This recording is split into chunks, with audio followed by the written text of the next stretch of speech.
તો આ વચ્ચે મહત્વના સમાચાર બનાસકાંઠા જિલ્લામાંથી ફરીથી નકલી ઘી ઝડપાયું છે। ચંડીસરમાં આવેલી શ્રી સેલ્સમાંથી નકલી ઘી ઝડપી પાડવામાં આવ્યું। શ્રી સેલ્સમાંથી 5.5 ટન નકલી ઘી ઝડપાયું છે। 35 લાખથી વધુની કિંમતનું નકલી ઘી જપ્ત કરવામાં આવ્યું છે। ફૂડ એન્ડ ડ્રગ વિભાગે દરોડા પાડી નકલી ઘી જપ્ત કર્યું છે।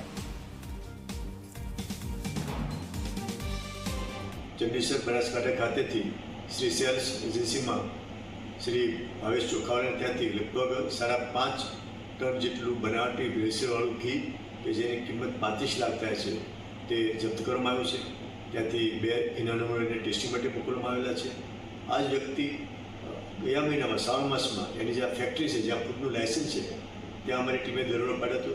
ત્યારે ત્યાં પામ ઓઇલના ખાલી ડબ્બા તથા લગભગ 700 કિલોગ્રામ જેટલું 3.5 લાખનું ભેળસેળિયું ઘી મળ્યું હતું અને આ વ્યક્તિની મોડસ ઓપરેન્ડી આ ફેક્ટરીમાં ઘી બનાવીને અજ્ઞાત સ્થળે કોઈ લાયસન્સ ન હોય એવી જગ્યાએ ગોડાઉનમાં માલ શિફ્ટ કરતા હતા। અમારી ટીમના વોચમાં હતા અને ગઈકાલે અર્લી મોર્નિંગમાં દરોડો પાડીને આ મોટો જથ્થો ત્યાંથી પકડ્યો છે અને આ જે મોટો ભેળસેળનો જથ્થો જે છે તે આવતા તહેવારોમાં માર્કેટમાં વેચવાની ફિરકીમાં હતા।